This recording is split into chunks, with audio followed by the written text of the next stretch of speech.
Hello everyone! Samahan niyo ako sa episode na ito ha dahil i-receive at mag-unbox tayo ngayon ng isang napakahalagang order para kay mama. Mula kasi nung nangyari yung accident kay mama, bukod sa sariwa pa mga sugat niya sa sunog, nahihirapan at nasasaktan talaga siya sa tuwing maghahakbang siya. Hindi niya rin maituwid ng maayos ang kanyang mga binti, mga atis kuya. Siyempre bilang anak, hindi ko maiwasang matakot na baka hindi na siya makalakad muli. Kaya naman naisip kong bilhan ito para sa kanya. Kasi ito sa alam kong makakatulong para hindi siya mahirapan at hindi mag-out of balance habang nag-iensayo. Kaya naman, ito na! Unboxing na tayo para sa today's video.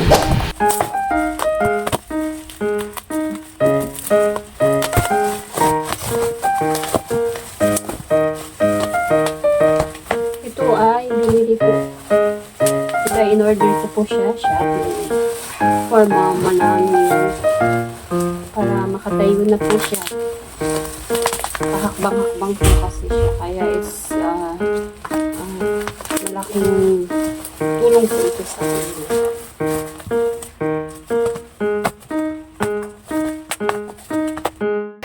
Ang binili ko nga para sa kanya, mga atis kuya, ito yung 3-in-1 stainless steel walker. Pwede rin maging crutch or saklay o cane stick. So, depende sa kailangan niya, mga atis kuya. Buti na nga lang po may naitatabi akong pera. Kaya kahit wala akong trabaho na ipoprovide ko yung pangangailangan ng magulang ko. Salamat po talaga sa Lord kasi hanggang ngayon, binibless pa rin niya ako kahit na wala akong trabaho. At salamat sa mga taong nagiging provider ko. Salamat po.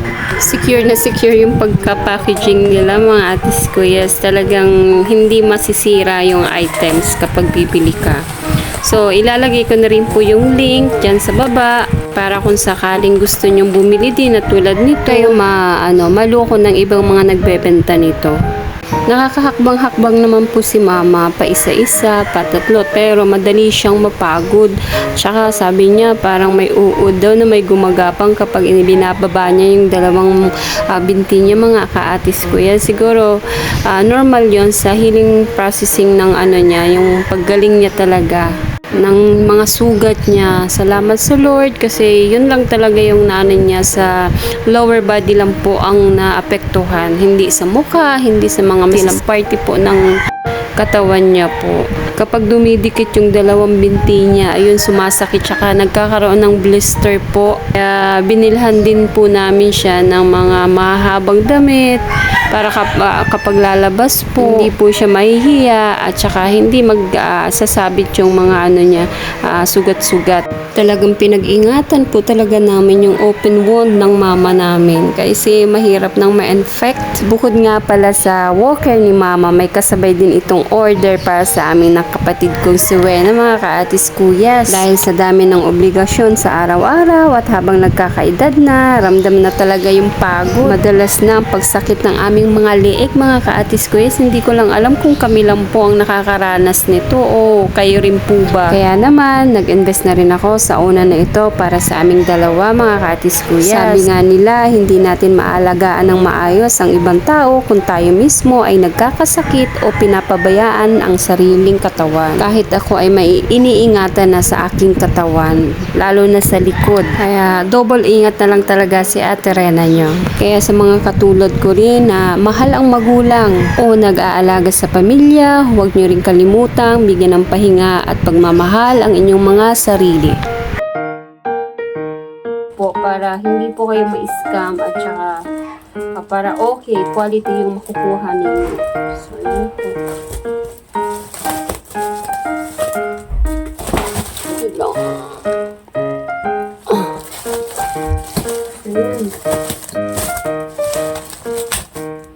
Ito ay may depende po sa inyo kung yung pang-stand lang po or may po ang kukunin nyo. May upuan, ganun po. Yung mga senior na hindi na nakakatuyo po o nahihirapan, ito po, it's good po. Ito sa mga papa, sa mga lola, lolo. Ganun po. Ganun. Ito naman po itig-isa kami ni Mama Ina.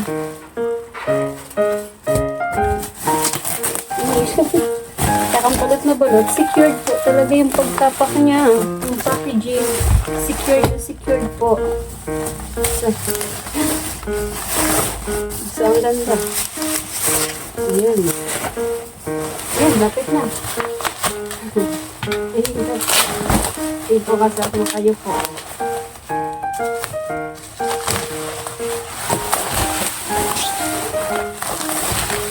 Ayan. Nawala na.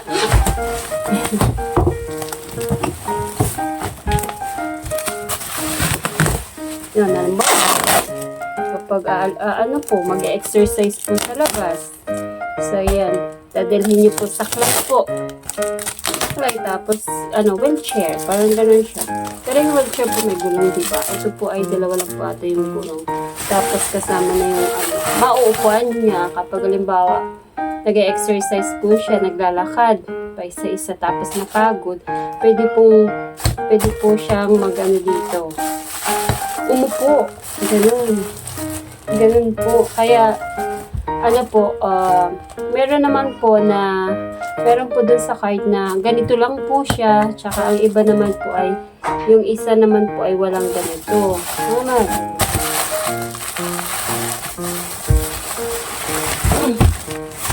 Nakunin natin.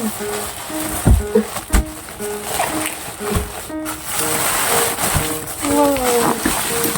Ganda. Ayun. Wow.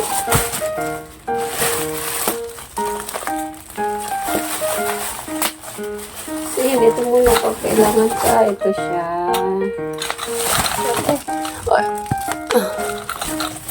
Ito po pala siya. So, ito yung sinasabi ko po. So, yan. Yan. So, nag-add po ako nito. Para kung sakali po na mapagod yung mama ko, tatayo, ka-exercise. Dahil nga po naglalakad na siya. So, pwede siyang umupo dito. At pwede rin po ito sa kapag aalis. Ganun. Tingnan po natin. Kasi maganda po yung mga feedback ng mga comment feedback. Ang ganda, kaya doon ako nag-order. Siyempre, as a anak, hanggang kaya. Yan, ganyan po siya.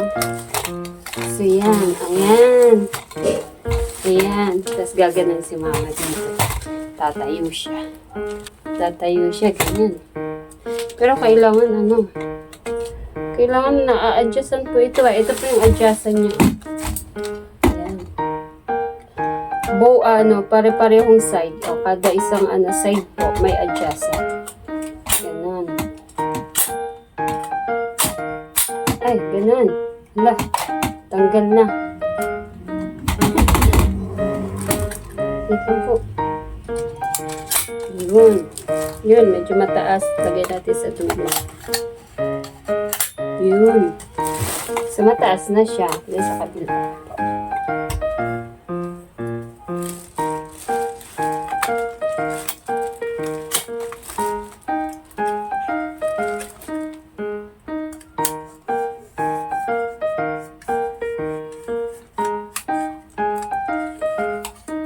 Ay!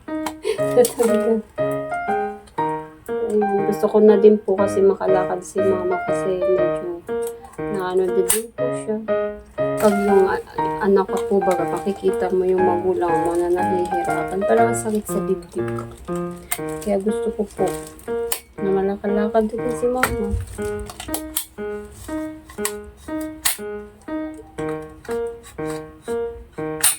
Okay.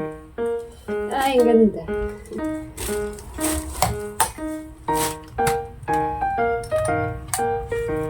Ito pa? Tama ba? Ito na pala.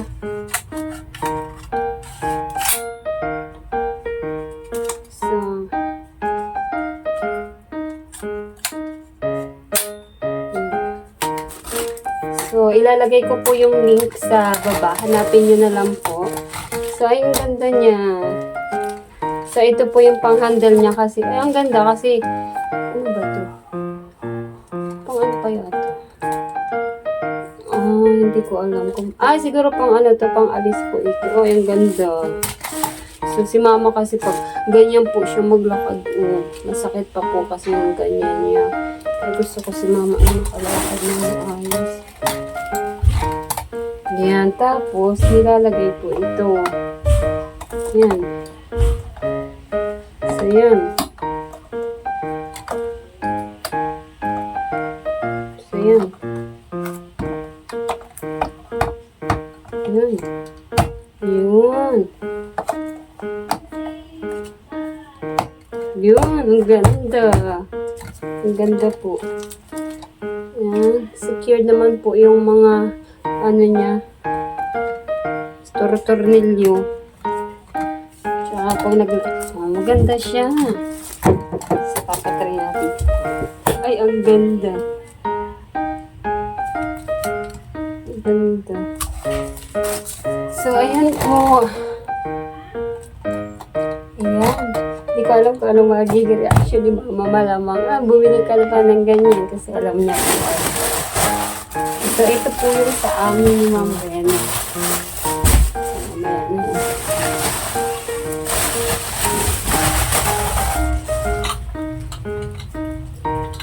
So, ito ay mamaya na po ito.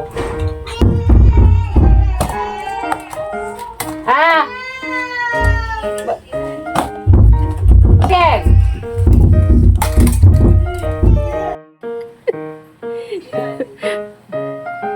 Oh, prinsesa!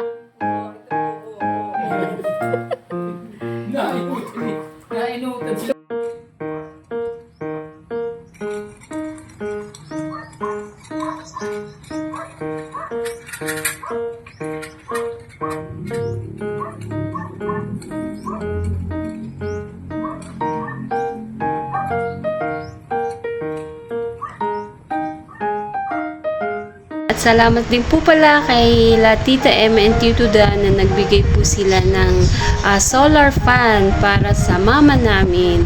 Kasi nag-alala sila kasi sobrang init. Tapos lagi nagba-brown out.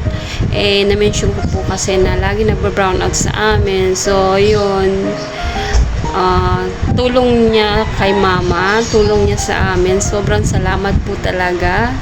So, hindi lang po yung mga beneficiaries yung nabibigyan nyo, beneficiaries ni Alvin o sino pa man, pati rin po kami, nabibigyan nyo po ng biyaya. Thank you so much po. Thank you sa Lord at sa iba pa po may nag-sponsor na isa na ayaw magpabanggit ng pangalan. So, yun, pandagdag sa gamot niya sa mga panlinis. Ayan, so sobrang salamat po talaga. Sobrang salamat.